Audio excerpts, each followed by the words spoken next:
Is my mic on? Yep. Okay, cool. Sorry, I had to do the mic check. So, Seafood Techs here.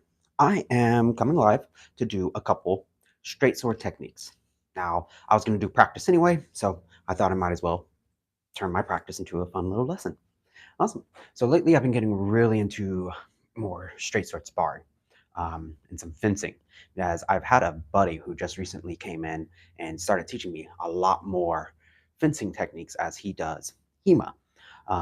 And so what that led me to doing is developing my form techniques into actual Jin techniques.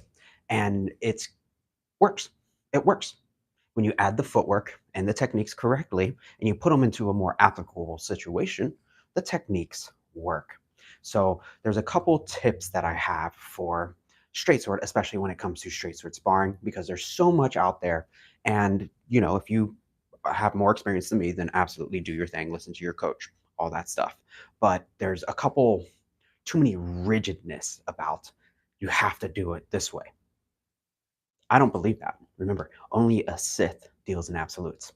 So, what I believe in is that there are multiple different ways, and you should take the best way that fits for you. That's the great thing about Kung Fu and Wudang Sword, too, is that when you find what works for you, you use it. So, we're going to do some more straight sword techniques today. I'm going to show you a couple, and we're going to, have some fun. If you find value in this, please drop a like, subscribe, all that business. It really helps me out. And I want to just, hope you have fun. All right, so I'm using a wooden jin or straight sword, but something to remember about the straight sword is when we have the straight sword, this is supposed to be a double-edged blade. So both sides are on it. So unlike the saber, where you'll see them carrying it a lot more like this, you normally don't see people carry it like that, or if they are, they're keeping it a little more aware and making sure that the sharp edge isn't on you. But again, cutting weapons, the edge just touching you is not going to cut you. So that's another misconception that people are like, oh, you can't ever carry it like that. I mean, do it, but be aware. So, keeping in line with that, there are more misconceptions saying that this is only a weapon that is like a rapier. That's untrue. This also can be used as slashing for sure, as it is a double edged sword. And back in the day, the first Jin were actually a little bit more broad, closer to broadswords, bigger blades. So they were a slashing weapon. So we do have those slashing techniques where we can cut here and move through, and you can slash. They're prominent in forms, especially like Bagua forms, where you circle, run, and cut. You can still cut down. So when you see people argue that straight sword, you can't do any slashing, that it's only for poking and little movements like that, misconception. Very important to just throw that out the window. So let's do a couple techniques here first. So the first one, we're just going to do a normal slash. We're starting up at an angle here. And when I cut down, at the last second, I'm going to reach out and twist like this.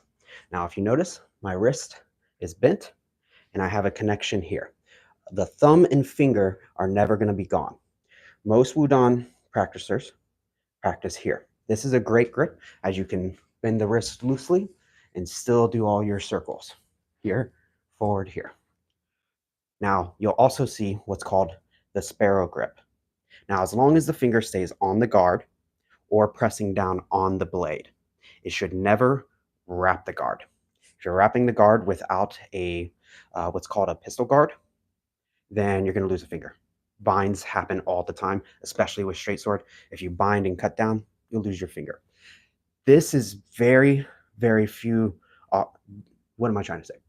Don't use this grip very often unless you're trying to make a very big angle around a corner like this.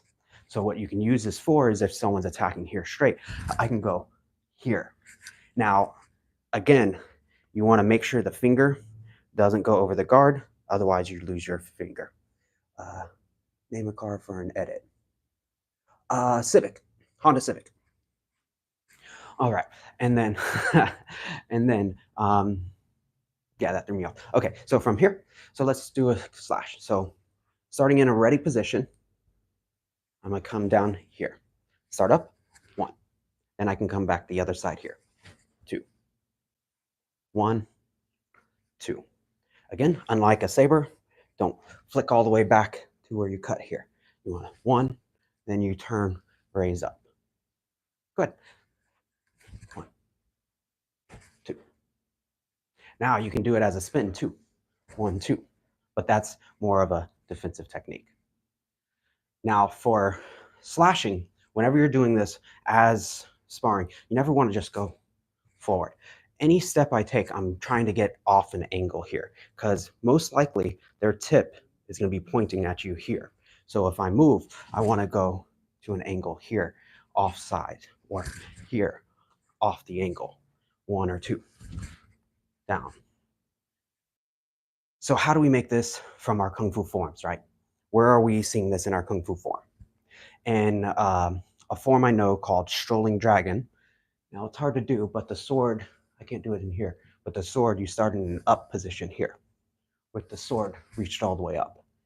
And then you slap and chop down, right?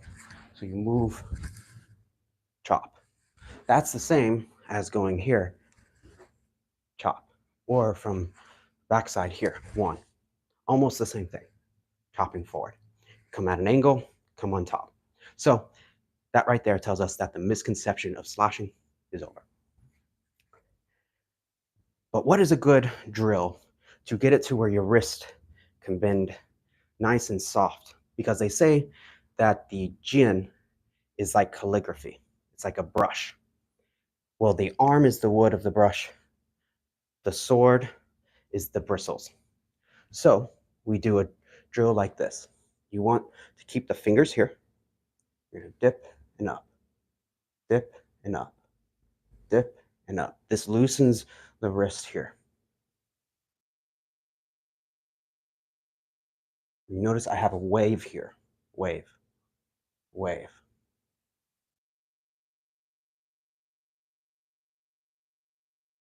And then, once you get used to that, you can do from the side here too. So instead of going up, you go to the side. So it's horizontal, 1, 2, 1, 2.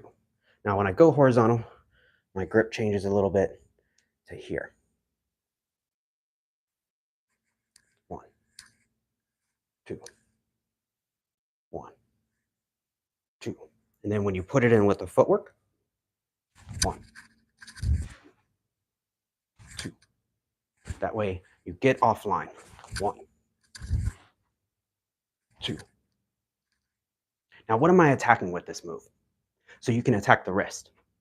One thing you want to do, or one thing I like to do, is take the weapon away from them, right? So if they attack you and you're in your on guard stance here, and they move forward and attack you here, you can step off the line, attack their wrist.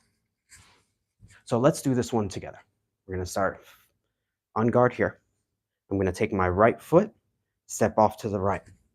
The same time I do that, I bring my sword up and throw it off this way. My wrist is up, and I turn the sword and attacking here. Again, my body's here. I want off the line so the attack goes past and I attack their wrist. So here, 1. You can slide and move the back foot out if you need to make sure you have the room. Or you can just step. Step.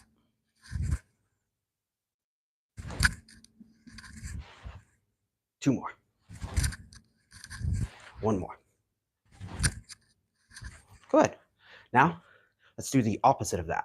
So now, instead of stepping off this way, I'm going to step off across here. Boom. Now this one, you can even circle and chop down, or you can lunge out, depending on what a part of their body you want to attack. So if they attack with a lunge, you can go for their arm. Boom. On top here. Again, fighting stance. Boom. Go. Go. This one's especially good. That way, if they attack, you can go 1, 2. You hit the wrist, and then you can slide up for the attack here. So from here, I step off front foot. 1, 2. 1, 2. Again, 1, 2. Now, the most important thing, even if you don't get the hit in, is getting your body off the alignment. That way, you don't get poked. Because once you get poked, say it was real scenario, if you're ever fighting with a sword, I don't know what you're doing, but you did something wrong in your life. When you get poked, you're dead. So the goal is not to get poked. All right, let's do another one. So we did one direction, the other direction. Now you can also go on top. Here, if they stab here, you suck in the belly, you shoot on top here. So from here, they attack on top here. Again, scoot back. Now this is really good because you go over their attack. Now, a couple things to remember about this one. I'm short. This one doesn't work for me. I'm all the way down here. If someone attacks me down here, I'm going to be having to go all the way up above them because I'm 5'6", and most people who are fighting me have a height and reach advantage. So when you do this one, I can't just go straight back. I have to go at an angle here. Boom. And so when you scoot, you have to stick your butt out. Boom, here. Now, when you do that, if they're stabbing more to your face, you don't want to headbutt their attack. That's why off the angle is a little bit more important. So to practice this one, first you have to get the scoot back. Scoot. Front foot comes to the back foot. Scoot. Wrist comes up, the hilt comes up.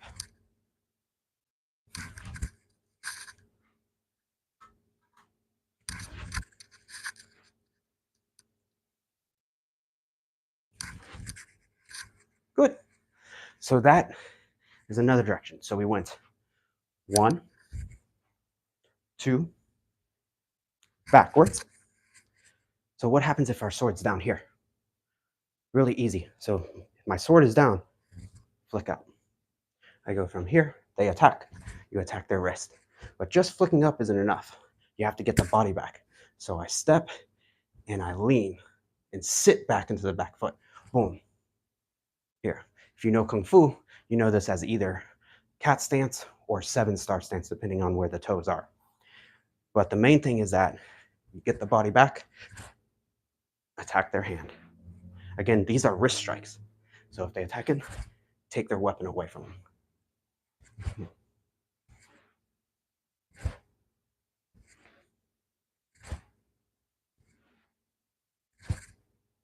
And then forward.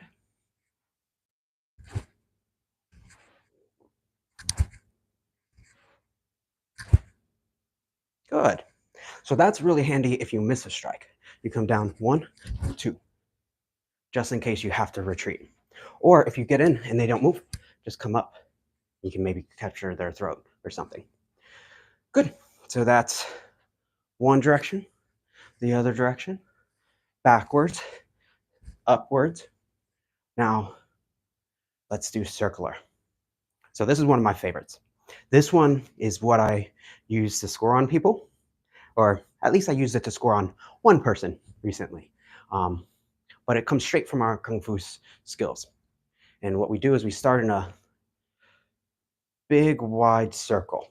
So the reason I start in a big, wide circle is I'm moving my wrist and my hand out of the way, all the way out. What's happening there, sorry, eyelash or something, is that the sword, they're attacking my wrist here, coming up to my wrist. So I want to go around their wrist. I don't want to get hit myself. And then I want to attack their wrist. So we do big circles first. 1, 2. When you're doing a big circle, this is when it turns into the brush, because the arm is the wood, the sword is the bristles. You can see the delay here. Then you work on being able to move in directions. This way they can't attack your wrist until you're ready. Now, the second part of the technique that we need to know, besides here, is small circle. Small circles here. Now this is more of a parry. So if they attack and parry, we parry it off. Big circle is to get out of the way. small circles to redirect. So boom, circle, circle, circle. If you notice, I move back and forth. That's just my natural habit from doing the straight sword from Tai Chi. Now, when we do this, a lot of times you're binded with them. So you can really throw their sword off track, one and then off to your attack. Now, if you get them thinking you're only going one direction, you can easily change it. So let's learn part 3 of this move. So we learned big circle, turning into little circle, and then the third part is changing the circle. So as we're going this way, now we're going to change the direction, 1, and come up to attack here. So 1, 2, 3, then we change direction, uppercut. 1, 2, 3, change, uppercut. Sorry. So it looks almost like a figure 8, right? A figure 8 will be like that. We want a 1, 2, 3, then figure 8. You can come back if you need to. 1, 2, 3, up. So when I did this the other day, I started big circles, moving around that way he couldn't hit my wrist, and then faster. And I cut in on that second angle. So after I went 1, 2, shortened my circle, I went this way and cut back as he left his arm open. When he left his arm open and I cut back, that was the opportunity to do the upward slash to his wrist. But it was short, it's small because this is supposed to be a sharp weapon. So I go 1, 2, and then back the other direction. If I'm going big arm and I want to change direction, that's a hard thing to do, right? If I'm here, then I can change.